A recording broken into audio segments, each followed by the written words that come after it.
కాళేశ్వరం ప్రాజెక్టుపై justice PC Ghosh commission విచారణకు హాజరు కావడానికి తెలంగాణ తొలి ముఖ్యమంత్రి బీఆర్ఎస్ అధినేత కేసీఆర్ ఎర్రబెల్లి నివాసం నుంచి బయలుదేరారు. కేసీఆర్ కాన్వాయ్తో పాటు బీఆర్ఎస్ నేతలు అభిమానులు భారీగా బయలుదేరారు.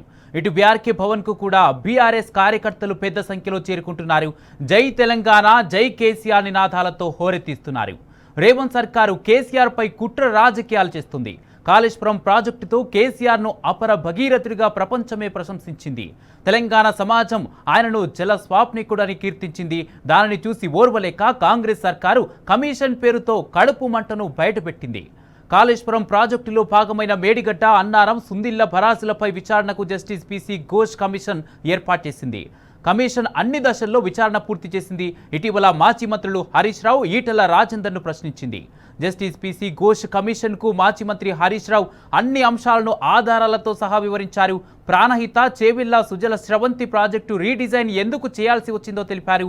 మేడిగడ్డ, అన్నారం, సుందిళ్ల భరాస్ నిర్మాణం ఎందుకు చేపట్టాల్సి వచ్చిందో వివరించారు. అందుకోసం తీసుకున్న నిర్ణయాలను వెల్లడించారు. కాళేశ్వరం ప్రాజెక్టు కోసం బీఆర్ఎస్ ప్రభుత్వం చేసిన అధ్యయనాలను కమిషన్ ముందుంచారు.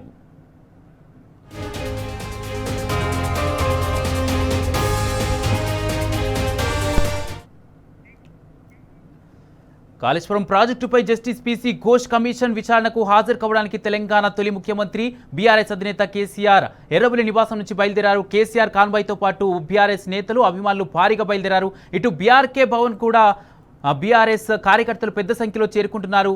అక్కడి నుంచి లైవ్ ద్వారా మా ప్రతినిధి లిబిల్ మరింత అప్డేట్స్ ఇస్తారు. లిబిల్, బీఆర్కే భవన్ కు బీఆర్ఎస్ కార్యకర్తలు అధిక సంఖ్యలో చేరుకుంటున్నట్టుగా తెలుస్తుంది. మరి కాసేపట్లో కేసీఆర్ కూడా అక్కడికి చేరుకోబోతున్నారు. పూర్తి అప్డేట్స్ ఏంటి? ఏదైతే రాజకీయ కక్ష పూరిత కుట్రలో భాగంగా చేసిన కాళేశ్వరం కమిషన్కు మరి కాసేపట్లో బీఆర్ఎస్ అధినేత కేసీఆర్ హాజరు కానున్నారు. కమిషన్ ముందు ఇప్పటికే కాళేశ్వరం ప్రాజెక్టు ఎందుకు కట్టాల్సి వచ్చింది, కాళేశ్వరం ప్రాజెక్టు ద్వారా స్వప్రయోజనాలు ఏంది, కాళేశ్వరం ప్రాజెక్టు ద్వారా రైతాంగం పొందిన లబ్ధి ఏంది అనే విషయాలు కూడా ఇప్పటికే కుండబద్దలు కొట్టినట్టు బీఆర్ఎస్ పార్టీ మొదటి నుంచి చెప్తూ వస్తుంది. మొన్నటికి మొన్న మాజీ మంత్రి ఎమ్మెల్యే హరీష్ రావు సైతం తెలంగాణ భవన్లో పవర్ పాయింట్ ప్రజెంటేషన్ ఇచ్చి అద్భుతంగా తెలంగాణ రైతాంగానికి, తెలంగాణ ప్రజలకు పూర్తి వివరాలను చెప్పారు. దీనికి సంబంధించి కమిషన్ ముందు కూడా హాజరై పూర్తి ఆధారాలతో సహా అన్ని వివరించారు. అయితే కానీ రాజకీయ కక్ష కుట్రలో భాగంగా తెలంగాణ రైతాంగాన్ని మళ్ళా ఇరుకునపేట రైతాంగానికి మరొకసారి మొండి చేయి చూపించేందుకు, రైతాంగం చేస్తున్న వ్యవసాయాన్ని పక్కన పెట్టేందుకు, ఎండబెట్టేందుకు ఈ కాంగ్రెస్ పార్టీ, కాంగ్రెస్ ప్రభుత్వం చేసిన కుచ్చల బుద్ధికి వల్ల మరొకసారి కమిషన్ ముందు హాజరు కావడానికి మరి కాసేపట్లో మాజీ ముఖ్యమంత్రి బీఆర్ఎస్ అధినేత కేసీఆర్ రానున్నారు. అయితే కాళేశ్వరం కమిషన్ ఎందుకు ఏర్పాటు చేశారు, కాళేశ్వరం కమిషన్ యొక్క ఉద్దేశాలు ఏంది, కాళేశ్వరం ప్రాజెక్టు ఎందుకు కట్టాల్సి వచ్చింది, కాళేశ్వరం ప్రాజెక్టు మేడిగడ్డ దగ్గర ఎందుకు నిర్మాణం చేపట్టాల్సి వచ్చిన అన్ని అంశాలపైన కూడా ప్రధానంగా ఇప్పటికే బీఆర్ఎస్ పార్టీ అనేక సందర్భాల్లో అనేక విషయాల్లో ప్రజలకు వివరణ ఇస్తూ వచ్చింది. ఇటు ప్రభుత్వానికి కూడా అసెంబ్లీ సాక్షిగా వివరించాల్సి చెప్పిన సందర్భంలో కూడా, చర్చ సందర్భంలో కూడా పూర్తి వివరాలతో ఆనాడు మాజీ మంత్రి ఎమ్మెల్యే హరీష్ రావు చేశారు. అంతేకాకుండా ఇటు కమిషన్ ముందు కూడా ఇప్పటికే అన్ని వివరాలతో సహా ఇచ్చారు. అయితే తమిళిహట్టి దగ్గర ఎందుకు కట్టలేకపోయారనే విషయానికి వస్తే, ఇవాళ తమిళిహట్టి దగ్గర ఆనాడు ఉమ్మడి రాష్ట్రంలో కాంగ్రెస్ అధికారంలో ఉన్నప్పుడు అటు మహారాష్ట్రలో కాంగ్రెస్ అధికారంలో ఉంది, అటు కేంద్రంలో అధికారంలో ఉంది, ఇటు ఉమ్మడి రాష్ట్రంలో ఏపీ అంటే ఉమ్మడి ఏపీలో కూడా ఆనాడు కాంగ్రెస్ పార్టీ అధికారం ఉంది. కానీ తమిళహట్టి దగ్గర కేవలం 145 టీఎంసీల ఫీజిబిలిటీ మాత్రమే ఉంది. ఆ నీటిని ఎత్తిపోయడానికి ఏమాత్రం కూడా శ్రేయస్కరం కాదు. ఆ నీటిని ఎత్తిపోయలేమని చెప్పేసి కూడా ఆనాడు సిడబ్ల్యూసీ కావచ్చు, వ్యాప్కో సంస్థ ఇచ్చిన నివేదిక ఆధారంగానే తమిళహట్టి దగ్గర కట్టకుండా మేడిగడ్డ దగ్గర కట్టామని చెప్పేసి పదే పదే చెప్పింది. దాని ఫలితాలు తెలంగాణ ప్రజలు పొందారు. రైతాంగం ఆ కాళేశ్వరం ఫలితాల ద్వారానే ఇవాళ పంజాబ్ను తలదన్నే విధంగా వరిధాన్యం పండించి రికార్డు స్థాయిలో వరిధాన్యం పండించిన విషయం కూడా ఇవాళ మనం తెలుసుకోవాల్సిన అవసరం ఉంది. కాళేశ్వరం రాకముందుకు, కాళేశ్వరం ప్రాజెక్టు కట్టక ముందుకు ఏ విధంగా ఉండే, కాళేశ్వరం ప్రాజెక్టు కట్టిన తర్వాత తెలంగాణ రైతాంగం ముఖ చిత్రం ఏ విధంగా మారిందనే అంశాలపైన కూడా ప్రధానంగా చర్చించాల్సిన అవసరం ఉంది.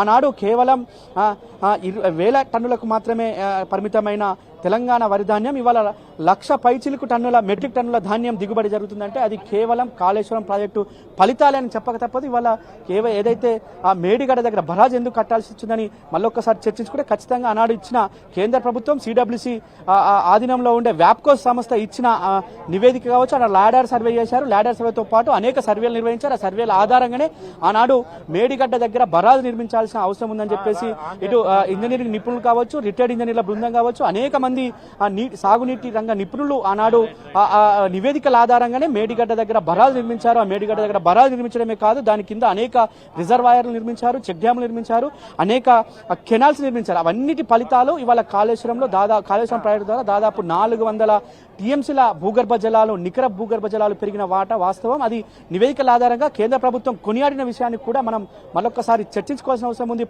పార్లమెంట్ సాక్షిగా కేంద్ర ప్రభుత్వం ఆనాడు కాళేశ్వరం ప్రాజెక్టును ప్రశంసించిన ఆ విషయాన్ని కూడా గుర్తుంచుకోవాల్సిన అవసరం. అలాంటి కాళేశ్వరం ప్రాజెక్టు ఒక దుష్ప్రచారం చేయడం, ఒక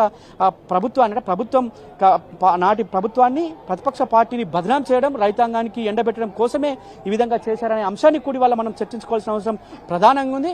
అయితే మేడిగడ్డ దగ్గర అన్నారం, సుందిళ్లతో పాటు అనేక రిజర్వాయర్లు, 100 కిలోమీటర్ల టన్నెల్స్, 100 కిలోమీటర్ల కెనల్స్, గ్రావిటీ కెనాల్స్ తో పాటు అనేక పంపులు, అనేక లిఫ్టులు పెట్టి యావత్ దేశానికి ఒక అభ్రపరిచేలా ఈ కాళేశ్వరం ప్రాజెక్టు రూపకల్పన చేసింది. దీనికి సిడబ్ల్యూసీ చైర్మన్, ఆనాడు సిడబ్ల్యూసీ చైర్మన్ గా ఉన్న మసూద్ సైతం ఈ ప్రాజెక్టు యొక్క ఇంజనీరింగ్ మార్వెల్ అని చెప్పేసి కొనియాడిన విషయాన్ని కూడా ఈ సందర్భంగా చెప్పుకోవాల్సిన అవసరం ఉంది. Water man of India Rajender Singh కూడా ఇదే విషయాన్ని అనేక సందర్భాల్లో చెప్పారు. అనేక మంది నిపుణులు చెప్పారు, అనేక మంది ఇతర రాష్ట్రాలకు సంబంధించిన ముఖ్యమంత్రులు చెప్పారు, మంత్రులు చెప్పారు. కాళేశ్వరం ప్రాజెక్టు యొక్క అద్భుతం, కాళేశ్వరం ప్రాజెక్టు యొక్క ఫలితమే ఇవాళ తెలంగాణ రాష్ట్రం జిఎస్డిపి పెరగడం కావచ్చు, తెలంగాణ రాష్ట్ర రైతాంగం ఈ విధంగా పంటలు పండించే విషయం, అన్ని విషయాలకు కూడా వాళ్ళు తెలిసినప్పటికీ ఒక రాజకీయ కక్షపూరిత కుట్రలో భాగంగానే కమిషన్ వేశారు. కమిషన్ ముందుకు ఖచ్చితంగా హాజరైతానని చెప్పేసి అధినేత కేసీఆర్ చెప్పారు. అధినేత కేసీఆర్ మొన్నటికి మొన్న హరీష్ రావు హాజరై కుండ బదులు కొట్టినట్టు నిక్కచ్చిగా నిజాలను ఆధారాల సహా కమిషన్కు అందించారు. ఇవాళ మరొకసారి కూడా ఈ కమిషన్ ముందుకు మాజీ ముఖ్యమంత్రి బీఆర్ఎస్ అధినేత ఆనాడు ఒక ముఖ్యమంత్రిగా క్యాబినెట్ డిసిషన్ తీసుకుంది.